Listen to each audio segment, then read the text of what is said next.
Welcome to trigger with Sundar. BC రిజర్వేషన్లకు సంబంధించిన వివాదం నడుస్తుంది. కేంద్ర మంత్రి బండి సంజయ్ కూడా హాట్ కామెంట్లు చేసిండు. అసలు ముస్లింలకు రిజర్వేషన్లు పెంచడానికే ఈ బీసీ రిజర్వేషన్లను తీసుకొస్తుంది కాంగ్రెస్ పార్టీ అనే కామెంట్లు కూడా చేసిండు. ఈ నేపథ్యంలో మన స్టూడియోలో ఉన్నారు ప్రముఖ విశ్లేషకులు కాడిగల్ల భాస్కర్ గారు. ఆయనతో మాట్లాడదాం. నమస్తే అండి. భాస్కర్ గారు, కేంద్ర మంత్రి బండి సంజయ్ గారి బయట కూడా ఒకసారి మనం విందాం. 42% రిజర్వేషన్లో 10% ముస్లింలు, 5% మాత్రమే ఇలా బీసీలకు ఇస్తే దీన్ని బీసీ రిజర్వేషన్స్ అంటారా, ముస్లిం రిజర్వేషన్స్ అంటారా? కాంగ్రెస్ పార్టీ స్పష్టం చేయాలి. కాంగ్రెస్ పార్టీ యొక్క ద్వంద్వ విధానాలను, ఈ మైనార్టీ సంతుష్టీకరణ విధానాలను వాళ్ళ తెలంగాణ సమాజం గ్రహిస్తున్నది, గుర్తిస్తున్నది. ఇవాళ మళ్ళీ మేము స్పష్టం చేస్తున్నాం, ముస్లిం రిజర్వేషన్లకు భారతీయ జనతా పార్టీ వ్యతిరేకం. బాబాసాహెబ్ అంబేద్కర్ రాజ్యాంగానికి విరుద్ధంగా మతపరమైన రిజర్వేషన్ కాంగ్రెస్ పార్టీ తీసుకొచ్చే ప్రయత్నం చేస్తే తప్పకుండా దీన్ని అడ్డుకొని తీరుతాం. ఆయన మాట్లాడిన మాటలు కూడా చాలా క్లియర్ గా ముస్లిం రిజర్వేషన్లు పెంచుతున్నది కాంగ్రెస్ పార్టీ, అందుకే మేము బీసీ రిజర్వేషన్లు వ్యతిరేకిస్తున్నాం అంటుండ్రు. దాన్ని యాక్సెప్ట్ చేయొచ్చు ఆయన కామెంట్? అంటే బండి సంజయ్ ఏమన్నా చదువుకొని ఉంటేనేమో రాజ్యాంగంలో పేర్కొన్నటువంటి విషయాలు కానీ, లేకపోతే ఆయన సెంట్రల్ మినిస్టర్ కదా. ఇప్పుడు నేషనల్ దేశవ్యాప్తంగా బీసీ కమిషన్ ఉంది. ఇప్పుడు బీసీ కమిషన్లో ఉన్నటువంటి లిస్టులలో ఏ ముస్లిం మైనార్టీలలో ఉన్నటువంటి వాళ్ళు ఎవరు ఉన్నారు, హిందువులో ఉన్నటువంటి వాళ్ళు ఎవరు, ఇతర మతాలలో ఉన్నటువంటి వాళ్ళు ఎవరు ఉన్నారు, ఇటువంటివి అని తెలిసే అవకాశం ఉండేది ఆయనకి. కనుక బేసికల్గా ఆయనకు పెద్దగా ఏం తెలియదు కనుక తెలియదని ఎట్లంటారు? ఆయన కేంద్ర మంత్రి, మీరు అన్నట్టు కేంద్ర మంత్రి. ఆయన ఇంకోటి ఏంటంటే మతాలకి కాదు కదా ఇచ్చేది, మతాల రిజర్వేషన్లు ఇది అంబేద్కర్ చెప్పిన రిజర్వేషన్ కాదు అంటున్నాడు. నేను అదే అంటున్నా బండి సంజయ్ని. ఓసారి భారత రాజ్యాంగం చదివితే, భారత రాజ్యాంగం కానీ లేకపోతే రాజ్యాంగం ఏర్పడే క్రమంలో కాన్స్టిట్యూషనల్ డిబేట్స్ కానీ ఇవన్నీ చదివితే, ఇప్పుడు రాజ్యాంగంలో షెడ్యూల్డ్ కాస్ట్స్ ఉన్నాయి, షెడ్యూల్డ్ ట్రైబ్స్ కూడా ఉన్నాయి.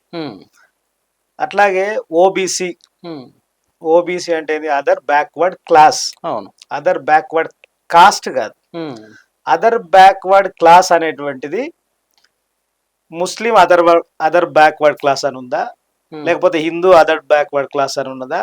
దేని ఏనుంది అంటే ఇతర వెనకబడ్డటువంటి తరగతులు. మరి వెనకబడ్డ తరగతులు అన్నటువంటి దానికి పునాది మతమా? ఏ మతం అది? ముస్లింలా, హిందువులా, బుద్ధులా, క్రిస్టియన్సా? ఎవరు మతం? కనుక ఓబీసీ అన్నటువంటిది కులం కాదు, వెనకబడ్డ తరగతులు. వెనకబడ్డాయి అన్నటువంటి దానికి ప్రామాణికం ఏందన్నటువంటి, ఏంటి ప్రామాణికం? ఇప్పుడు మన దేశంలో ప్రామాణికంగా చూసేటువంటిది మొట్టమొదటిగా రిజర్వేషన్లు ఈ దేశంలో మహాత్మా జ్యోతిబా పూలే హంటర్ కమిషన్ కి, అంటే విద్యారంగంలో బ్రాహ్మణుల యొక్క ఆధిపత్యం స్థానంలో కింది కులాలకు కూడా వాళ్ళకి విద్యాపరమైనటువంటి అవకాశాలు కల్పించాలని హంటర్ కమిషన్ కి మహాత్మా జ్యోతిబా పూలే మొట్టమొదటిసారిగా ఆయన వినతి పత్రం ఇచ్చాడు. రిజర్వేషన్లు రావడానికి కారణం ఏంటంటే, ఒక స్థలంలో అన్ని వర్గాలకు సంబంధించిన ప్రజలకి ప్రాతినిధ్యం ఉండాలనేటువంటిది రిజర్వేషన్లకు పునాది. దానితో పాటు సామాజిక వెనుకబాటుతనం, విద్యాపరమైనటువంటి వెనుకబాటుతనం అనేటువంటిదే రిజర్వేషన్లకు పునాది తప్ప రిజర్వేషన్లకు పునాది కులము కాదు, మతము కాదు. కనుక ఇదంతా ఏందనంటే, ఇదంతా మీద అంటే అవకాశం చిక్కినప్పుడల్లా మతం అనేటువంటి దాన్ని పట్టుకొచ్చి దాన్ని అడ్డం పెట్టి అడ్డమైన మాటలు మాట్లాడి పబ్బం కట్టుకునేటువంటి పని తప్ప ఒక బాధ్యతాయుతమైనటువంటి మనుషులు చేసేటువంటి కామెంట్స్ కావు ఇవి. అంటే మీరు బండి సంజయ్ కేంద్ర మంత్రి, ఆయన ఒకడే మాట్లాడతలేడు.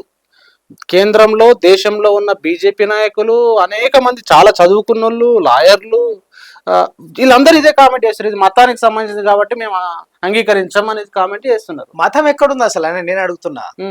అసలు ఓబీసీ రిజర్వేషన్లకు సంబంధించినటువంటి దాంట్లో మతం అనే పాయింట్ ఎక్కడుంది? పోని భారత రాజ్యాంగంలో, భారత రాజ్యాంగం అతి పెద్ద గ్రంథం కదా, భారత రాజ్యాంగంలో ఎక్కడైనా హిందూ మతం అని, ముస్లిం మతం అని, క్రిస్టియన్ మతం అని ఉన్నదా? ఒక్క పదం ఉన్నదా? రాజ్యాంగంలో మత స్వేచ్ఛ ఉన్నది. ఎవరు ఏ మతానన్నా స్వీకరించవచ్చు, దేనన్నా ఆచరించవచ్చు, ప్రచారం చేసుకోవచ్చు అనేటువంటిది ఉన్నది. కానీ పలాని మత పొల్లు, వెనుకబడ్డ తరగతులు, పలాని మత పొల్లు, వెనుకబడ్డ కులాలు, ఇటువంటివి ఉన్నాయా ఏమన్నా? అటువంటి ఏమీ లేవు. ఇదంతా బీజేపీ ఒక ప్రాపగండలో భాగంగా. ఏం ప్రాపగండా అంటే? బీజేపీ మేము బీసీలో, అంటే బండి సంజయ్ ఇట్ సెల్ఫ్ నేను బీసీని అని చెప్తుండు. అవును, మా మోడీ బీసీ, అవును. కాబట్టి మేము బీసీలకు అనుకూలమైన వాళ్ళం, కాబట్టి బీసీ రిజర్వేషన్లు మాకు మేము ఇవ్వాలి, కానీ దాంట్లో కుట్ర ఉంది అంటున్నారు. మొన్న రేవంత్ రెడ్డి గారు అన్నారు మోడీ కన్వర్టెడ్ బీసీ అని. ఉమ్, మోడీ వాళ్ళ కులం అనేటువంటిది మోద్గాంచి కులం గుజరాత్ లో. ఉమ్, మోద్గాంచి కులం అనేటువంటిది ఓసీ కమ్యూనిటీలో ఉండే. ఉమ్, తర్వాత కాలంలో వాళ్ళని బీసీ కమ్యూనిటీలో చేర్చారు గుజరాత్ లో. ఉమ్, కనుక బీసీ అని అంటే బీసీ కులం అని అనుకుంటారు ఇట్లు. ఉమ్, బీసీ అనేది కులమే లేదు అసలు. ఉమ్, ఎవరు బీసీ కులం? ఇప్పుడు సాకలోళ్ళు, మంగళోళ్ళు, ఒడ్లోళ్ళు, సాలోళ్ళు, గౌన్లోళ్ళు, గోళ్ళోళ్ళు, కుర్మోళ్ళు, ఇదంతా ఒక్కొక్కటి ఒక కులం కదా. ఉమ్, మరి ఒకటే ఒక కులం అని వీళ్ళందరినీ బీసీ అనేటువంటిది ఏ కులం ఇది? బీసీ. ఉమ్, బీసీ అంటే అసలు బ్యాక్వర్డ్ కాస్ట్ అనుకుంటున్నట్టున్నారు. ఉమ్, బీసీ అంటే బ్యాక్వర్డ్ కాస్ట్ కాదు, ఉమ్, బీసీ అంటే బ్యాక్వర్డ్ క్లాస్, ఉమ్, వెనకబడ్డ తరగతి. ఉమ్, దేంట్లో వెనకబడ్డ తరగతి? విద్యాపరంగా వెనకబడ్డ తరగతి, సామాజిక పరంగా వెనకబడ్డ తరగతి. ఉమ్, దీన్ని వదిలిపెట్టి ఇప్పుడు ముస్లింలలో ఉన్నారు. ఉమ్, ముస్లింలలో వెనకబడ్డ తరగతులకు సంబంధించినటువంటి వాళ్ళు రాళ్ళు కొట్టుకునేటోళ్ళు, సఫాయి పనులు చేసుకునేటువంటి వాళ్ళు, లేకపోతే దూదేకుల వాళ్ళు, పింజారీలు, లేకపోతే ఫకీర్లు, ఇటువంటి సామాజికంగా వెనకబడ్డలు కదా, విద్యాపరంగా వెనకబడ్డలు కదా. ఈడ మతం ఎందుకు వస్తుంది? ఉమ్, ఇప్పుడు బీసీలకు రిజర్వేషన్ ఇవ్వడం కల్లా హిందూ బీసీలు అనేటువంటి ఉందా ఏమన్నా? ఉమ్, వీళ్ళు హిందూ బీసీలు, మరి వాళ్ళు ముస్లిం బీసీలు అవుతారు కదా. ఉమ్, బీసీ అనేటువంటి దానికి బ్యాక్వర్డ్ క్లాస్ తప్ప బ్యాక్వర్డ్ కాస్ట్ కాదనేటువంటిది ముందు కులము మతం ప్రాతిపదికన లేదు. కులము లేదు, మతం లేదు. ఉమ్, ఉదాహరణకు నీకు ఒకటి చెప్తా. ఉమ్, ఇప్పుడు రంగనాథ్ మిశ్రా గారితో ఒక కమిషన్ వేసారు. ఉమ్, మొదట బీసీ రిజర్వేషన్లకు సంబంధించిన దాంట్లో ముస్లిం మైనార్టీ రిజర్వేషన్లు ఇవ్వాలనంటే రంగనాథ్ మిశ్రా ఏం చెప్పాడంటే దేశంలో మైనార్టీలుగా ఉన్నటువంటి వాళ్ళకు 15% రిజర్వేషన్లు ఇవ్వాలి, స్పెషల్ గా రిజర్వేషన్స్ ఇవ్వాలి ముస్లిం మైనార్టీలలో. ఉమ్, అందులో 10% ముస్లిం మైనార్టీలకు ఇవ్వాలి, ఇంకో 5% బుద్ధిస్ట్, క్రిస్టియన్స్, వీటిలలో లింగ్విస్టిక్ మైనార్టీస్, రిలీజియస్ మైనార్టీస్ ఎవరైతే ఉన్నారో వాళ్ళకి ఇంకో 5% అని చెప్పాడు. ఉమ్, తర్వాత సచార్ కమిటీ వచ్చింది, సచార్ కమిషన్ వచ్చింది, ఉమ్, రాజేంద్ర సచార్ గారు. ఉమ్, సచార్ కమిషన్ ఏం ప్రతిపాదించిందని అంటే మతం ప్రాతిపదికన రిజర్వేషన్లు అనేటువంటిది కాదు, ఉమ్, ఓబీసీలలోనే భాగంగానే వీళ్ళకి రిజర్వేషన్లు ఇవ్వాలి. ఉమ్, ఇప్పుడు ఉమ్మడి ఆంధ్రప్రదేశ్ లో రాజశేఖర రెడ్డి గారు ముఖ్యమంత్రి ఉన్నప్పుడు ఈ మైనార్టీలకు రిజర్వేషన్లు ఇస్తారని ఇదే గగ్గోలు అప్పుడు స్టార్ట్ ఇట్టారు. ఉమ్, మైనార్టీల ప్రాతిపదికన రిజర్వేషన్లు ఎట్లా ఇస్తారు ఏందనేటువంటిది, అంటే ముస్లిం మైనార్టీ అనకూడదు, ముస్లిం వాళ్ళ భాషలో ముస్లిం అనేటువంటి వాళ్ళకి ఎట్లా రిజర్వేషన్ ఇస్తారు అనేటువంటి చర్చ వచ్చినప్పుడు దానికి ఆ రోజు ప్రభుత్వానికి సలహాదారుగా ఉన్నటువంటి ప్రముఖ మాజీ ఐఏఎస్ అధికారి పిఎస్ కృష్ణన్ గారు దీన్ని డీల్ చేశాడు. ఉమ్, ఆయన అంతకుముందు రంగనాథ్ మిశ్రా గారి కమిషన్ నివేదిక అది ఆ ప్రతిపాదన సరైనటువంటిది కాదు, ఉమ్, వాళ్ళకు ఓబీసీలలో భాగంగానే ఇవ్వాలని చెప్పాడు. ఉమ్, కనుక ఈ రోజు ఓబీసీ లిస్టు నువ్వు తప్పంటున్నావు కదా. ఉమ్, నేను బండి సంజయ్ గారిని అడుగుతున్నా, ఉమ్, నువ్వు ఒక కేంద్ర మంత్రివి, ఉమ్, కేంద్ర మంత్రిగా ఉన్నటువంటి వ్యక్తివి, ఇప్పుడు నేషనల్ బీసీ కమిషన్ ఉంది. ఉమ్, నేషనల్ బీసీ కమిషన్లలో ఈ రోజు నువ్వు ముస్లిం మైనార్టీ అంటున్నావు కదా, ఇందులో వెనకబడ్డ తరగతులు ఉన్నటువంటి వాళ్ళ లిస్టు ఉన్నదా లేదా? ఉమ్, ఓబీసీ లిస్టులో ఈ రోజు నువ్వు దూదేకుల వాళ్ళు, లేకపోతే వీళ్ళు ఉత్తరప్రదేశ్ లో, గుజరాత్ లో, హిమాచల్ ప్రదేశ్ లో, మధ్యప్రదేశ్ లో ఒక్కొక్క రాష్ట్రంలో ఒక రకమైనటువంటి బీసీ వెనకబడ్డ తరగతులు ఉన్నాయి కదా. ఉమ్. మరి వీళ్ళ లిస్టులు అందరూ కూడా నేషనల్ బీసీ కమిషన్ లో ఉన్నాయి కదా, లిస్ట్ అవుట్ చేసి ఉన్నాయి కదా. అంటే మీరు చెప్పినట్టు బీజేపీ పాలిత రాష్ట్రాల్లో ముస్లింలకు ఓబీసీలో రిజర్వేషన్లు వస్తున్నాయనా మీ కామెంట్? అసలు బీజేపీ అని కాదండి. ఉమ్, ఫస్ట్ మొదట జరిగింది అంటే భారతదేశానికి స్వతంత్రం వచ్చిన తర్వాత 1953లో ఉమ్, కాకా కలేల్కర్ కమిషన్ కూడా అని ప్రభుత్వం ఏర్పాటు చేసింది. ఉమ్, దాని ఉద్దేశం ఏంటంటే దేశంలో వెనకబడ్డ తరగతుల యొక్క స్థితిగతులు ఏ రకంగా ఉన్నాయి అధ్యయనం చేయమని చెప్పి అధ్యయనం చేశారు. ఉమ్, చేసినప్పుడు ఆయన ర్యాండమ్ గా ఒక అధ్యయనం చేసిన తర్వాత ఈ దేశంలో ఒక సిమిలారిటీ బీసీ వెనకబడ్డ తరగతులకు సంబంధించిన సిమిలారిటీస్ ఏం లేవు గనక ఉమ్, వివిధ రాష్ట్రాల వారీగా అక్కడ అధ్యయనం చేసి దేశానికి పంపమని చెప్పేసి అప్పుడు చెప్పారు. ఉమ్, ఆ రాష్ట్రాల వారీగా ఇప్పుడు ఉదాహరణకు మైసూర్ ఉంది, ఉమ్, మైసూరు బీసీ కమిషన్ అని, లేకపోతే ఆంధ్రప్రదేశ్ బీసీ కమిషన్ అని, ఏ రాష్ట్రానికి ఆ రాష్ట్రానికి బీసీ కమిషన్లు ఏర్పడ్డాయి. ఉమ్, ఇవి ఏర్పడిన తర్వాత నేషనల్ బీసీ కమిషన్ వచ్చింది. ఉమ్, వీటన్నిటి కలివిడిగా లాస్ట్ కు నేషనల్ బీసీ కమిషన్ లిస్టును ప్రకటించింది. ఉమ్, ఈ రోజు ఉత్తరప్రదేశ్ లో ముస్లింలుగా ఉండి వెనకబడ్డ తరగతులు ఉన్నటువంటి వాళ్ళ లిస్టు నేషనల్ బీసీ కమిషన్ లో లిస్ట్ అయి ఉంటుంది. ఉమ్, హిమాచల్ ప్రదేశ్ వాళ్ళ ఒక్కటే కాదు, దేశంలో ఉన్నటువంటి ప్రతి రాష్ట్రంలో ఉన్నటువంటి ఈ వెనకబడ్డ తరగతుల వాళ్ళ list national BC commission recognize చేస్తుంది. ఉమ్. ఈ దేశ ప్రభుత్వానికి ఒక ప్రతినిధిగా ఉన్నటువంటి బండి సంజయ్ కావచ్చు, వాళ్ళ ఇంకే మినిస్టర్ అన్న కావచ్చు. అయితే ఇక్కడ మరి వాళ్ళు పాలిస్తున్న రాష్ట్రాల్లో కూడా ముస్లింలకు బీసీ కోటాలో రిజర్వేషన్ యాజ్ పర్ రాజ్యాంగం వస్తున్నప్పుడు వీరు తెలంగాణలో ఏదో ప్రత్యేకంగా ఇస్తున్నారు, ఇది వీళ్ళు ముస్లిం అప్పీజ్మెంట్ చేస్తున్నారు అని చెప్పేసి ఈ ప్రచారం చేయడాన్ని ఎట్లా అర్థం చేసుకోవాలి జనం? ఇగో ఇదేంటంటే ఓర్వజాలంతనం ఇది. ఉమ్, ఇది ఓర్వజాలంతనం. ఉమ్, ఇప్పుడు నరేంద్ర మోడీ బీసీ కదా, ఉమ్, ఇప్పుడు లెక్క ప్రకారం బీసీ కదా, ఉమ్, మరి ఆయన బీసీ ప్రధానమంత్రి కదా. అంటే ఓబీసీలను వదిలిపెట్టేసేసి ఉమ్, సంపన్న వర్గాలు అంటే అగ్రకులాలో ఉన్నటువంటి పేదల కోసం ఈడబ్ల్యూఎస్ రిజర్వేషన్లు తీసుకొచ్చారు కదా. ఉమ్, దేని ప్రాతిపదికన వచ్చినాయి అవి? ఉమ్. ఏ కమిషన్ అయినా అధ్యయనం చేసింది? వాళ్ళ సంఖ్య ఎంత మంది ఉన్న దేశంలో? జనాభా లెక్కలు కూడా లేవు. ఏ లేవు కదా. ఉమ్, మరి 10% రిజర్వేషన్లు ఇచ్చారు కదా. ఉమ్, అదేం అప్పీజ్మెంట్ అనాలి? అది ఉమ్, అది బ్రాహ్మణ్ అప్పీజ్మెంట్ అనాలా? అగ్రకులాలు ఉన్నటువంటి అప్పీజ్మెంట్ అనాలా? అది అరే తిండికి గతి లేక రాళ్ళు వెప్పలు కొట్టుకొని బికారిగాల లేక వాటి పనులు అమ్ముకుంటా పంచర్లు వేసుకుంటా బతికేటోళ్ళ మీద వాళ్ళ మీకు ఇది కక్కసండి. ఉమ్, ఇప్పుడు ముస్లింలలో ఉన్నటువంటి బాగా ధనవంతులుగా ఉన్నటువంటి వాళ్ళు, అష్రఫులు, పెద్ద పెద్ద కమ్యూనిటీలకు సంబంధించినటువంటి వాళ్ళు ఉన్నారు. ఉమ్, మరి వాళ్ళకు ఈడబ్ల్యూఎస్ రిజర్వేషన్లు అర్హులా కాదా వాళ్ళు? అవును, యాజ్ ఫర్ ఇప్పుడు ముస్లింలలో ఉన్నత శ్రేణిలో ఉన్నటువంటి అష్రఫులు కానీ అజ్లఫ్లు కానీ వీళ్ళకి సంబంధించినటువంటి కొంత మెరుగైన పైన ఉన్నటువంటి వాళ్ళు అష్రఫ్లు, తర్వాత అజ్లఫ్స్ ఉన్నారు. ఇప్పుడు ఆ అష్రఫ్ కుల సమూహాలుగా ఉన్నటువంటి వాళ్ళు ఈడబ్ల్యూఎస్ రిజర్వేషన్ల కింద వాళ్ళు రిజర్వేషన్ పొందడానికి అర్హుడా కాదా అని బండి సంజయ్ సమాధానం చెప్పాలి. అంటే మీరు అన్నట్టు ముస్లిం మతంలో ఉన్న ధనవంతులకు ఈడబ్ల్యూఎస్ రిజర్వేషన్లు ఓకే అయినా అంటే ఈడబ్ల్యూఎస్ రిజర్వేషన్లలో ముస్లింలో ఉన్న ధనవంతులకు రిజర్వేషన్లు ఇవ్వడానికి అదేం ముస్లిం అప్పీజ్మెంట్ కాదు. అంటే ఈ బికారిగాలకు ఉన్నటువంటి వాళ్ళు, పేదలకు ఉన్నటువంటి వాళ్ళు, వీళ్లకు వెనకబడ్డ తరగతులు అన్న పేరు మీద రిజర్వేషన్లు ఇస్తే ఇది మాత్రం ముస్లిం అప్పీజ్మెంట్ అవుతుందా? అంటే ఇదంతా ఇది ఒక పెద్ద కుట్ర. ఏం కుట్ర? బీజేపీకి ఆర్ఎస్ఎస్ యొక్క వాళ్ళ సిద్ధాంతం ఏంటంటే ఈ దేశంలో ఈ రోజు ముస్లింలు ఉన్న వాళ్ళందరూ కూడా బాబర్ వెనకాల రాలే.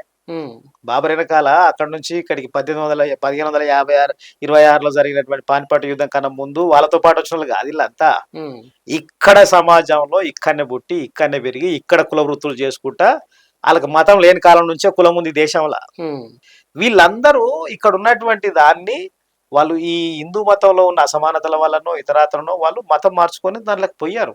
వాళ్ళు కూడా ఇప్పుడు ముస్లింలలో కింది తరగతులు ఉన్న దాదాపు ఎస్సీ కులాలకు సంబంధించినటువంటి వాళ్ళే. ఆ రోజు క్రిస్టియానిటీ లేదు కనుక ఇస్లాంలో పోయిరు, తర్వాత క్రిస్టియాని వచ్చింది కనుక క్రిస్టియానిటీలకు పోయిరు అంతే. కనుక ఈడున్న దళితులుగా ఉన్న మా కాళ్ళ కిందనే బతకాలే, వాళ్ళు ఇంకో మతంలో పోయినా మా కాళ్ళ కిందనే బతకాలనేటువంటి ఓర్వజాలం తనతో చేసేటువంటి సిద్ధాంతం ఇది. కనుక ఈ రోజు ముస్లింలు అన్న పేరుతోటి వాళ్ళకి ముస్లింల కన్నా ఇది ఒక రాజకీయ ఎజెండా. వాళ్ళకి ఏం రాజకీయ ఎజెండా? రాజకీయ ఎజెండా అంటే ఇప్పుడు కాంగ్రెస్ ఉందండి, కాంగ్రెస్ కి ఈ దేశం కోసం పోరాడిన చరిత్ర ఉంది. కమ్యూనిస్టులు ఉన్నారు, ఈ దేశం కోసం పోరాడిన చరిత్ర ఉన్నది. ఇంక ఇతరులకు ఉంది. బీజేపీకి ఏం చరిత్ర ఉందండి? ఏం చెప్పుకుంటారు దేశానికి? ప్రజలని ఇగో మేము మా గొప్పతనం ఘనకీర్తికి ఇంత ఉంది చూడరు మమ్మల్ని చూసి ఓటైరు అని చెప్పుకొని వాళ్ళకి ఏమన్నదా? ఏమీ లేదు వాళ్ళకి. ఈ దేశంలో మైనార్టీలను ఒక దిక్కు చేసి మెజార్టీని ఒక తీరు చేస్తే మైనార్టీ వ్యతిరేకతను రెచ్చగొడితే మెజారిటీ ప్రజలు మా కోట్లు వేస్తారు అనేటువంటి ఒక కపట నాటకం తప్పిస్తే బీజేపీకి అంతకన్నా మించిన సిద్ధాంతం ఏమీ లేదు. అంటే బీసీలకు మేము అనుకూలం, బీసీ వాళ్ళకే మేము ఇప్పుడు తెలంగాణలో మేము అధికారంలోకి వస్తే బీసీ ముఖ్యమంత్రిని చేస్తాం అని చెప్పేసి చెప్తున్న వాళ్ళు పాయింటెడ్ గా ముస్లింలకు సంబంధించి సూటి ఒక ప్రశ్న అడిగారా? ముఖ్యమంత్రి వస్తే బీసీకే ఇస్తామంటారు కదా. మొన్న బీజేపీ ప్రెసిడెంట్ షిప్ వస్తే ఈటల రాజేందర్కి ఇవ్వకుండా రామచంద్రరావుకి ఎందుకు ఇచ్చారండి? ఈటల రాజేందర్ బీసీ కాదా? రామచంద్రరావు బీసీనా? ఇవన్నీ ఉత్త నాటకాలు ఇవన్నీ. ఇది ప్రజలను మసిపూసి మారడిగా చేయించేటువంటి కట్టుకథలు ఇవన్నీ. మరి ముస్లిం అనే ఎందుకు ముందు పెడుతున్నారు ముస్లిం అనేది? అరే ముస్లింస్ అని అంటే ఇప్పుడు ఇక్కడ చర్చ ముస్లిం మతం గురించా OBC reservation exactly point OBC రిజర్వేషన్లకు సంబంధించింది. ఇక్కడ ఓబీసీ రిజర్వేషన్లు పెంచుతామని అంటే మతపరంగా ఇప్పుడు బీసీలు ఉన్నారు. బీసీలు అనేటువంటి బ్యాక్వర్డ్ క్లాస్ కదా అనుకున్నాం కదా. వీళ్ళు హిందూ మతంలో ఉండొచ్చు, ముస్లింలు ఉండొచ్చు, బ్యాక్వర్డ్ క్లాస్ ఎక్కడైనా ఉండొచ్చు. దానికి వాళ్ళ మతం మరి ఎందుకనవు హిందూ బ్యాక్వర్డ్ క్లాస్ అని అంటలేవుగా, అక్కడ ముస్లిం బ్యాక్వర్డ్ క్లాస్ అంటలేవుగా. పోనీ రిజర్వేషన్ చట్టం లేవన్న ప్రభుత్వం ముస్లిం బ్యాక్వర్డ్ క్లాసులకి మేము 10% రిజర్వేషన్లు ఇస్తున్నామని చెప్పిందా? ఏనన్నా చెప్పలే కదా. ఈ అన్ని ఇట్లాంటి మాటలన్నీ తీసుకొచ్చి పబ్లిక్ మధ్యలో గందరగోళం సృష్టించే పని తప్ప బీసీలకు వ్యతిరేకంగా ఇది చేస్తుందా? అసలు బీసీలకు ఇప్పుడు చెప్పుదరా, నేను మొన్నటికి మొన్న దేశంలో ఉన్న ప్రొఫెసర్లు, అసోసియేట్ ప్రొఫెసర్లు, అసిస్టెంట్ ప్రొఫెసర్లకు సంబంధించిన లిస్ట్ ఇచ్చారు. ఇస్తే అక్కడ ఉన్నటువంటి ఖాళీలన్నీ ఓబీసీ కోట కింద శాంక్షన్ అయినటువంటి పోస్టులన్నీ ఖాళీలు ఉన్నాయి. దగ్గర దగ్గర 80% ఖాళీలు ఉన్నాయి. అదే ఓసీ కేటగిరీ కింద ఏవైతే పోస్టులు శాంక్షన్ అయినాయో 80% దాకా ఫిలప్ చేసి ఉన్నాయి. ఇది వివక్ష కాదా? బీసీలు హిందువులా? నీ ప్రకారం హిందువులే కదా. మరి హిందువులలో నువ్వు అప్పర్ కాస్ట్కి మాత్రం అంత ప్రయారిటీ ఇస్తున్నావు, బీసీలకు ఎందుకు ప్రయారిటీ ఇస్తలేవు? నీ మతమే కదా. మరి నీ మతంలో నువ్వు బీసీలను ఎందుకు తక్కువ చూస్తున్నావు అంటున్నా. నువ్వు ఒక పని డిమాండ్ చేయి, బీజేపీకి బండి సంజయ్ కానీ ఇంకో బీజేపీ నాకు చిత్తశుద్ధి ఉంటే ఏమనాలంటే బీసీలకు జనాభా 56% ఉంది. 56% ఉంటే 42% రిజర్వేషన్లు ఎట్లా ఇస్తారండి? 56% ఇవ్వాలని అడగాలి. నీకు బీసీల మీద ప్రేమ ఉంటే 56% ఇవ్వని అడుగు, బీసీలకు పెరుగుతాయి కదా. మరి ఆ మాట ఎందుకు అంటలేవు? అంటే ఇప్పుడు వాళ్ళు ఇంకో మాట కూడా చెప్తున్నారు, ఈ ఆర్గ్యుమెంట్ చేస్తున్న వాళ్ళు, రాజ్యాంగ ప్రకారమే సుప్రీంకోర్టు తీర్పులు కూడా ఉన్నాయి కాబట్టి 50% దాటకూడదు అని ఈ ఆర్గ్యుమెంట్ కూడా చేస్తున్నారు. నేను అదే చెప్తున్నా. మండల్ కమిషన్ ఏం చెప్పిందనంటే ఓబీసీలకు రిజర్వేషన్లు ఎంత పర్సెంట్ ఇవ్వాలి అనేటువంటి చెప్పినప్పుడు 27% మండల్ కమిషన్ కూడా సిఫారసు చేసింది. ఆ రోజుకు మండల్ కమిషన్ అధ్యయనం మేరకు కూడా 52% బీసీలు ఉన్నారు, 52% బీసీలు ఉన్నారు. అయితే మరి 27% ఎందుకు వచ్చింది బీసీలకు రిజర్వేషన్ అని అంటే ఎస్సీలకి 15%, ఎస్టీలకి 7%, మిగతా పోను 27% కలిపితే 50% అవుతాయి కదా అనేటువంటి దానికే 27% పెట్టిరు. అంతే తప్ప బీసీలు 52% కానీ 52 ఇయ్యలే. ఇది ఎందుకు ఇచ్చిరనంటే ఈ రిజర్వేషన్ల వల్ల బీసీలకు రిజర్వేషన్లు ఇస్తే ఇది మొత్తం రిజర్వేషన్లు పెరిగిపోతే మెరిట్ దెబ్బతింటదని ఇవని అవని కథలు చెప్పారు. తర్వాత సుప్రీంకోర్టు ఇందిరాసాయిని అనేటువంటి ఒక కేసులో 50% రిజర్వేషన్లు దాటి రిజర్వేషన్లు ఇవ్వకుండా మంచిది అని చెప్పింది. అయితే అంతకు ముందే ఈరోజు తమిళనాడులో కానీ లేకపోతే మహారాష్ట్రలో కానీ రాజస్థాన్లో కానీ 50% పైన రిజర్వేషన్ ఉన్నాయి ఇప్పటికీ. ఆ సుప్రీంకోర్టు ఇచ్చినటువంటి జడ్జిమెంట్ కన్నా ముందే ఆ రిజర్వేషన్లు అక్కడ అమలు జరిగినాయి కనుక ఆడి జోలికి పోవద్దు. ఆ తర్వాత వచ్చినటువంటిది క్యాప్ అని చెప్పి సుప్రీంకోర్టు జడ్జిమెంట్. రాజ్యాంగంలో కూడా ఒక వెసులుబాటు ఉన్నట్టుంది కదా దానికి సంబంధించి, ఇప్పుడు 50% కంటే పెంచుకోవడానికి. ఇప్పుడు రాజ్యాంగంలో రిజర్వేషన్లు ఎవరికి ఇవ్వాలని ఉందండి? అసలు రిజర్వేషన్ల చరిత్ర తెలిస్తే రిజర్వేషన్లు అనేటువంటివి సామాజికంగా చదువు పరంగా వెనుకబడ్డటువంటి తరగతులకే రిజర్వేషన్లు అనేది రిజర్వేషన్ల కాన్సెప్టు. మరి ఈ రోజు ఈడబ్ల్యూఎస్ రిజర్వేషన్ లో ఉన్నటువంటి వాళ్ళు ఏ సామాజికంగా వెనుకబడుతూనే ఉన్నారు, ఏ విద్యాపరంగా వెనుకబడుతూనే ఉన్నారు, ఏ విద్యాపరంగా దేని ప్రకారం వెనుకబడుతున్నారు. మరి దానికోసం రాజ్యాంగాన్ని సవరించి రిజర్వేషన్లు ఇచ్చినావు కదా. బీసీల కోసం కూడా రాజ్యాంగాన్ని సవరించు. బీసీల కోసం కూడా ఇప్పుడు ఎస్సీల జనాభా కూడా 15% దాటిపోయింది, ఎస్టీల జనాభా కూడా 7% దాటిపోయింది, 10%కి వచ్చింది. మరి వీళ్ళకు వాళ్ళకి పెరిగిన జనాభాకు అనుగుణంగా రిజర్వేషన్ రాజ్యాంగాన్ని మారుస్తావా? నువ్వు అధికారం నీకే ఉంది కదా. నువ్వు వాళ్ళ కోసం మార్చినావు కదా, వీళ్ళ కోసం కూడా మార్చు రాజ్యాంగాన్ని. నువ్వు రాజ్యాంగాన్ని మార్చిన తర్వాత సుప్రీంకోర్టు ఏ కోర్టులో అయినా రాజ్యాంగానికి లోబడి పనిచేయాలి కదా. వాళ్లకు సేఫ్టీ కోసం ఏమో నువ్వు రాజ్యాంగాన్ని సవరణ చేసినావు, మరి వీళ్ళ సేఫ్టీకి మాత్రం సన్నాయి నొక్కులు నొక్కుంటా ముస్లింల పేర్లు చెప్పి ఆ పేరుతోటి బీసీ రిజర్వేషన్లు ఖతం చేసేటువంటి పని ఇది. కనుక బీజేపీ సూత్రబద్ధంగానే ఈ వెనకబడ్డ తరగతులకి ఎస్సీ ఎస్టీల తరగతులకు పచ్చి యాంటీ సిద్ధాంతం వాళ్ళది. ఎందుకు యాంటీ సిద్ధాంతం అంటారు అంటే వాళ్ళ సిద్ధాంతమే చాతుర్వర్ణ వ్యవస్థ కదా. అంటే వాళ్ళు ఇప్పుడు ట్రైబల్ ఉమెన్ ని ఇది చేసినారు, రాష్ట్రపతి ప్రథమ మహిళ, తర్వాత ఎవరిని ఓపెన్ చేశారు? BJP Modi BC. అట్లనే ప్రతి రాష్ట్రంలో కూడా బీసీలకు మేము ఇస్తున్నాం వాళ్ళు చెప్తుంటే మీరు వాళ్ళకి వ్యతిరేకమని అంటారు. ఇప్పుడు రామాయణంలో హనుమంతుని బ్రహ్మాండంగా కీర్తిస్తారండి, హనుమంతుని కీర్తిస్తారు. ఎందుకు? బానిస మనస్తత్వం ఉంటది కనుక. సిద్ధాంతాన్ని ముందుకు తీసుకుపోవడం కోసం వీళ్ళు ఉపయోగం అనే ఒక సోషల్ ఇంజనీరింగ్ లో భాగంగా చేస్తుంది ఇదంతా. మరి అంత గౌరవిస్తే ద్రౌపది ముర్ము రాష్ట్రపతిని పార్లమెంటు ప్రారంభానికి ఎందుకు రానియలేదండి? ఎందుకు రానియలే మీరు చెప్పండి. కేవలం భర్త లేనటువంటి మహిళ, దళిత కులానికి చెందిన మహిళ గనక రానియలేదు. అదే ఇంకో ఆయన చేతిలో ఇంకోటి పట్టుకొని దండం పట్టుకొని వచ్చి అంత తిరిగిన పార్లమెంట్ లా. ఆయనకి రాజ్యాంగ పరంగా ఏకుంది, రాష్ట్రపతి కదా రాజ్యాంగానికి అధిపతి, రాజ్యానికి అధిపతి కదా, ప్రభుత్వానికి కాదు రాష్ట్రపతి, రాజ్యానికి అధిపతి, త్రివిధ దళాలకు అధిపతి రాష్ట్రపతి. మరి ఆమెను విలువ కూడా నువ్వు ఇవన్నీ చేసి మళ్ళీ ఇప్పుడేమో ఇంత పెద్ద పెద్ద మాటలు ఎందుకు మాట్లాడుతూ? అంటే మండల్ కమిషన్ టైంలో కూడా బీజేపీ చేసిన పాత్ర గురించి బీసీ సంఘాలు కానీ సామాజిక న్యాయం కోసం పనిచేసేటోళ్ళు కానీ విమర్శిస్తారు. అసలు ఆ సందర్భంగా వాళ్ళు చేసిన పాత్ర ఏంటి? ఇప్పుడు మండల్ కమిషన్ 79లో మొరార్జీ దేశాయ్ ప్రైమ్ మినిస్టర్ ఉన్నప్పుడు వచ్చిందండి, దాన్ని ఏర్పాటు చేశారు. అవన్నీ ప్రతిపాదనలన్నీ వచ్చినాయి. వచ్చిన తర్వాత విపి సింగ్ ప్రధానమంత్రి అయిన తర్వాత mandal 79 VP Singh prime minister అయిన తర్వాత మండల్ కమిషన్ రిపోర్ట్ బయటికి తీసి మేము విద్యా ఉపాధిలలో బీసీలకు రిజర్వేషన్లు అమలు చేస్తామని చెప్పి ప్రకటన చేశారు. ప్రకటన చేస్తే ఆ రోజు విపి సింగ్ ప్రభుత్వానికి సపోర్ట్ చేసింది బీజేపీ. బీజేపీల మద్దతు మీద విపి సింగ్ ప్రభుత్వం ఉన్నది, మద్దతు ఉన్నది. ఎప్పుడైతే బీసీలకు రిజర్వేషన్లు ఇస్తారు అనగానే ఇమీడియట్ గా ఆ రోజు ఎల్కే అద్వాని రామ్ రథయాత్రని స్టార్ట్ చేశారు. రథయాత్ర స్టార్ట్ చేశారు. ఇంకా మనకు అంత తర్వాత తెలిసింది బాబరీ మసీదు, ఈ గొడవలు ఇవన్నీ తెలుసు. అసలు అవి వచ్చిందే బీసీ రిజర్వేషన్ ఎన్నుకోవటానికే. ఇలా బీసీలకు అర్థం కాదు కానీ చాలా మందికి వాళ్ళు కమండల్ పేరుతో ఉద్యోగం చేశారు. జరిగిన ఫస్ట్ ఏం జరిగిందనంటే అది జరగగానే ఢిల్లీ యూనివర్సిటీ బేస్డ్ గా ఓబీసీ రిజర్వేషన్లు కనుక అమలు చేస్తే మెరిట్ దెబ్బతింటది అనేటువంటిది ఒక ఆర్గ్యుమెంట్ తీసుకొచ్చారు. అంటే ఈ చదువురానులను తీసుకొచ్చి రిజర్వేషన్ ఇచ్చినాక మేమేమవుతాం అని చెప్పేసి మెరిట్ యాంటీ మెరిట్ ఉద్యమం అని చెప్పి మెరిట్ కోసం ఉద్యమం అని చెప్పి స్టార్ట్ చేశారు. తెలంగాణ ఉద్యమంలో ఎట్లయితే మీద పోసుకొని తలగబెట్టుకునేటువంటి సిస్టమ్ ఒకటి వచ్చిందో సేమ్ అదే పద్ధతులలో ఆడు విద్యార్థులు ఆత్మాహుతి చేసుకుంటారు. దాన్ని అడ్డం పెట్టేసేసుకొని కమండల్ పేరుతోటి మొత్తం ఈ ఓబీసీ రిజర్వేషన్లను వెనక కొట్టడం కోసం మొత్తం అల్లర్లు ఇదంతా చేశారు. ఇదంతా బీజేపీ 100% ఉంటది. ఇప్పుడు ఈడ ఏబీపీ, ఇప్పుడు ఈ రిజర్వేషన్ వ్యతిరేక ఉద్యమంలో ఏబీపీ లేదా? ఏబీపీ అంటే ఏంది?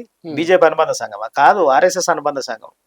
బీజేపీ 80లో స్టార్ట్ అయింది, ఏబీపీ 64 స్టార్ట్ అయింది. కనుక దాని వెనకాలంతా ఆర్ఎస్ఎస్ ఉంటది. ఎక్కడ ఏ రిజర్వేషన్ కైనా వ్యతిరేకమే వాళ్ళు. ఆర్ఎస్ఎస్ బీజేపీ రిజర్వేషన్లకు వ్యతిరేకం, వాళ్ళు రిజర్వేషన్లకు వ్యతిరేకం. అసలు మేము టచ్ చేయమని చెప్పేసి అన్నాడు మోహన్ భాగవత్. ముట్టుకోము, రిజర్వేషన్లను ముట్టుకోము, రిజర్వేషన్లు రావాల్సిందే అని రీసెంట్ గా మోహన్ భాగవత్. రిజర్వేషన్లు కావాలని ఎప్పుడు మాట్లాడినావు చెప్పు? నువ్వు ముట్టుకోమని అంటున్నావు సరే. రిజర్వేషన్లు ఈ దేశంలో ఎస్సీలకు, ఎస్టీలకు, ఓబీసీలకు ఇంత శాతం రిజర్వేషన్లు కావాలని ఎప్పుడన్నావు చెప్పా అంటున్నా. ముట్టుకో అంటే నువ్వు ముట్టుకొని నాశనం చేస్తావని చెప్పి బయట గగోలు వస్తుంది కనుక మేము ముట్టుకోమని అన్నావు. ముట్టుకోమని చెప్పాను. అయినా కూడా ఇప్పుడు ఏం చేస్తుంది బీజేపీ గవర్నమెంట్? బయట నుంచి కట్టి ఇరుస్తలేదు, పుచ్చులాగా కిందికి వెళ్ళి పడుతుంది కట్టెకు. లోపలికి వెళ్ళిపోయి ఉద్యోగాలు నింపకుండా, ఎస్సీ ఎస్టీ పోస్టులు నింపకుండా, వాటికి శాంక్షన్లు ఇవ్వకుండా. అంతెందుకండి, ఇప్పుడు బీసీ రిజర్వేషన్ కేటగిరీ ఉంది. BC reservation category cut off marks తక్కువ ఉంటున్నాయా? ఈడబ్ల్యూఎస్ రిజర్వేషన్ వల్ల కట్ ఆఫ్ మార్క్స్ తక్కువ ఉంటున్నాయా చెప్పండి? ఈడబ్ల్యూఎస్ రీసెంట్ రిపోర్ట్ ఏంటంటే ఇది రిజర్వేషన్లు బీసీలకు మేలు జరుగుతున్నట్ట, వాళ్ళకి జరుగుతున్నట్ట. సరే, వాళ్ళకి జరిగే సరే, పేదోళ్ళు అన్న పేరుతోటి వాస్తవికంగా ఈడబ్ల్యూఎస్ రిజర్వేషన్లకి రాజకీయ ఈ రిజర్వేషన్ల యొక్క తాత్విక పునాది లేదు. సరే, నువ్వు పేదోళ్ళకి అని చెప్పి ఇచ్చినవేమో. ఎందుకంటే అక్కడ మరాఠా పేర్లతోటి, గుజ్జార్ల పేర్లతోటి, పటేన్లు, వీళ్ళు వాళ్ళు అగ్రకులాలు రిజర్వేషన్లు కావాలని చెప్పి కొట్టాడు కనుక వాటిని దృష్టిలో పెట్టుకునేవన్నా చేసిండొచ్చు కాక. నీకు ఈడబ్ల్యూఎస్ రిజర్వేషన్ పట్ల ఉన్న చిత్తశుద్ధి బీసీ రిజర్వేషన్ల పట్ల ఎందుకు లేదని అడుగుతున్నాను. ఎందుకు లేదనేదే కదా ప్రశ్న. మరి ఎందుకు లేదన్నట్టు ఉండాలి కదా. ప్రైమ్ మినిస్టర్ బీసీనేనా, బండి సంజయ్ బీసీనేనా, అందరూ బీసీ పెద్దలు ఉన్నారు కదా. మరి మీరు బీసీలో ఇవ్వండి, బీసీలకు అన్యాయం చేస్తే ఎట్లా అంటున్నాను నేను. బీసీలు అని చెప్పుకుంటారు కదా. మరి బీసీలు అని చెప్పుకున్నప్పుడు బీసీల కోసం రాజ్యాంగాన్ని సవరించుర్రి. రాజ్యాంగాన్ని సవరించి చేస్తే ఏ కోర్టు, సుప్రీం కోర్టులు ఉన్నాయి, 50% క్యాపులు ఉన్నాయి, ఏ క్యాపులు ఉన్నాయి. బీసీలకు మీరు మేలు చేసిన వాళ్ళు అవుతారు. చెయ్యండి అట్లా. ఏం చేయడానికి మీకెందుకు మనసు ఒప్పుతలేదు అంటున్నారు. ఎందుకు మనసు ఒప్పుతలేదు? ఎందుకు మనసు ఒప్పుతలేదంటే ఇప్పుడు భారతదేశానికి స్వాతంత్రం వచ్చినప్పుడు రాజ్యాంగ పరిషత్ చర్చలలో శ్యాంప్రసాద్ ముఖర్జీ కూడా ఉన్నాడు, జనసంఘం నుంచి శ్యాంప్రసాద్. ఆయన ఏం మాట్లాడిండనంటే, గోల్వార్కర్ ఆయన బంచ్ ఆఫ్ థాట్స్ లో రాసిండు అన్నాడు. అసలు భారతదేశంలోనే బ్రహ్మాండమైన రాజ్యాంగం, మన ధర్మశాస్త్రం ఉండగా ఈ భారత రాజ్యాంగం ఎందుకని మాట్లాడిండు ఆయన. ఒక సందర్భంగా గోల్వార్కర్ ని అలా శిక్షణ తరగతులలో ఒక విద్యార్థి అడుగుతాడు, కుల వ్యవస్థ దేశంలో హిందూ ఐక్యతకు నష్టం చేస్తుంది కదా అని అంటే, గోల్వార్కర్ ఏం సమాధానం చెప్పిండారంటే, కుల వ్యవస్థ అనేటువంటిది ఈ ప్రపంచంలో ఎక్కడ లేనటువంటి ఒక సర్వోత్తమమైనటువంటి ఉత్కృష్ట వ్యవస్థ, దాన్ని భారతదేశానికే ప్రసాదించుడు భగవంతుడు అని చెప్పిండు ఆయన. అంటే కుల వ్యవస్థ బలంగా ఉండాలని కోరుకున్నారు వాళ్ళు. కుల వ్యవస్థ బలంగా ఉండాలని కోరుకోవడమే. మళ్ళా బ్రాహ్మలు, క్షత్రియులు, వైశ్యులు, శూద్రులు, అంటరానులు అనే ఈ నిచ్చెనమెట్ట వ్యవస్థ ఉండాలని కోరుకోవడం. ఇప్పుడు తిలక్ లాంటి వాళ్ళు మాట్లాడిన మాటలలో ఏం చేస్తారా వీళ్ళందరికీ, వీళ్ళు చట్టసభలకు పంపిస్తే వీళ్ళు ఏం చేస్తారు? పోయి బట్టలు కుట్టుకుంటారా, లేకపోతే చేపలు పడతారా, ఏమైనా పొగాకు అమ్ముతారా? ఇట్లా కూర్చొని వీళ్ళకేం పని చట్టసభలల్లా? అంటే మా బ్రాహ్మణులు ఉన్నాం, మేము ఉన్నాం కదా, మేము చూసుకుంటాం కదా అనేటువంటి ఆలోచన వాళ్ళది.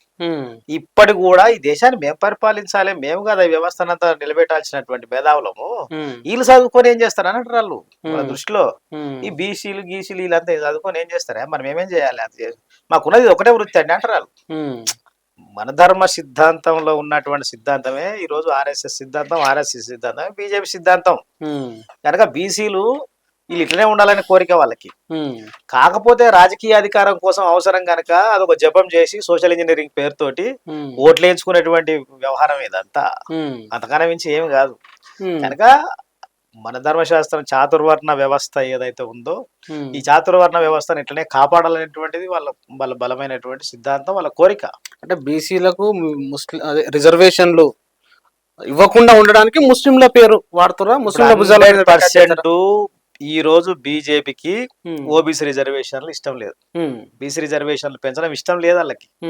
బండి సంజయ్ ఏమంటున్నాడు, ఎంత పెరుగుతావే, 5% పెరుగుతాయని అంటున్నాడు. ఇప్పుడు ఎంత పెరుగుతాయి, 5% పెరుగుతాయనంటే 5% అంటే చిన్నగా అనుకుంటున్నావా నువ్వు? 5% రిజర్వేషన్లలో ఒక 10 పోస్టులు పడితే 5% పెరిగితే ఎన్ని పోస్టులు వస్తాయి? ఒక అరమార్క్ తోటి కూడా పోతుంది కదా ఐఏఎస్ ఐపీఎస్. మరి 5% రిజర్వేషన్లు ఎంత శాతం అయితే మాట్లాడుతున్నావు? మీకు బీసీలా చెప్పుకోనికే మీకు కనీసమైనటువంటి ఇంగిత జ్ఞానం ఉండాలి. బీసీలుగా చెప్పుకుంటూ బీసీలకు వచ్చే రిజర్వేషన్లకు అడ్డం పడేది అంటున్నా. ఈ రిజర్వేషన్లకు అడ్డం పడడానికే ముస్లింలను తీసుకొచ్చి అడ్డం పెట్టి వాళ్ళని బదనాం చేసి, అంటే బీసీలను ముస్లింల మీదకి ఎగదోసే పని ఇది, అంతే కదా, వీళ్ళని వాళ్ళ మీదకి ఎగదోసేటువంటి పని. కనుక ఇదేమి ఉడకయి పప్పులు. ముఖ్యంగా ఇప్పుడున్న బీసీ సమాజం 100%గా బీసీ రిజర్వేషన్ల సాధన కోసం బలంగా ఉద్యమించాలి. నాట్ ఓన్లీ బీసీస్, బీసీలతో పాటు ఎస్సీలు, ఎస్టీలు, అభ్యుదయవాదులు అందరూ కూడా ఈ రిజర్వేషన్ల పెంపకాన్ని కోరుకోవాలి. మనం ఇప్పుడు ఇంత సంఖ్య అలా అంటున్నప్పుడు ఇప్పుడు నీకేమో 9% ఉన్నోళ్ళకేమో 10% రిజర్వేషన్లు ఇస్తావా నువ్వు? దేశంలో 9% ఉన్నోళ్ళకేమో 10% రిజర్వేషన్లు ఇస్తావు, 56% ఉన్నోళ్ళకేమో రిజర్వేషన్ శాతం పెంచుతానంటే నీకు ఎందుకు ఇంత కంపరం? కడుపుమంటే ఎందుకు నీకు? మళ్ళీ బీసీ అని చెప్పుకుంటూ పొద్దుగాలు లేస్తే పొద్దుకి దాకా. కనుక ఇదంతా బీసీలకు వచ్చేటువంటి లాభానికి గడివేటే పనిది. కనుక ముస్లింలలో ఏదో కొంతమంది వెనకబడిన తరగతులు ఉన్నటువంటి వాళ్ళకు వస్తే నీకేం బాధ? కనుక ఈ బీసీ రిజర్వేషన్లను అడ్డుకోవడం కోసం చేస్తున్నటువంటి కుట్ర ఇది. కనుక తప్పకుండా బీసీ సమాజం తనకు రావాల్సినటువంటి వాటా కోసం పోరాడాల్సినటువంటి అవసరం ఉంది. మిగతా సమాజంలో ఉన్న ఈ ప్రోగ్రెసివ్ శక్తులన్నీ కూడా దానికోసం అండగా నిలబడాలనేటువంటిది ఈ సందర్భంగా మనం గుర్తుంచుకోవాల్సిన అంశం. Thank you very much Bhaskar గారు. Thank you. ప్రజలారా విన్నారు కదా, బీసీ రిజర్వేషన్లను వెనక్కి కొడుతందుకు ముస్లింల భుజాల మీద తుపాకులు పెట్టి కాలుస్తున్నారు అనేది మన కాడిగల భాస్కర్ గారు చెప్పారు. అనేక విషయాలు చెప్పారు. అంటే బీసీ రిజర్వేషన్లు ఎట్లా వచ్చినాయి, బీసీ అంటే బ్యాక్వర్డ్ క్లాసు, అది క్యాస్ట్కో మతానికో సంబంధం లేదు, రాజ్యాంగంలో ఉన్న అంశాలు ఏంది, అంతకుముందుకు కాకా కలేకర్ కమిషన్ ఏం చెప్పింది, మండలోద్యమం సందర్భంగా బీజేపీ ఆర్ఎస్ఎస్ పోషించిన పాత్ర ఏంది, ఇలాంటి అనేక అంశాలని కాడిగల భాస్కర్ గారు మీ ముందుంచారు. మరి ఆయన చెప్పిన అంశాలపైన మీ కామెంట్ తప్పకుండా రాయండి. Thank you very much. చూస్తూనే ఉండండి ఈటీ10.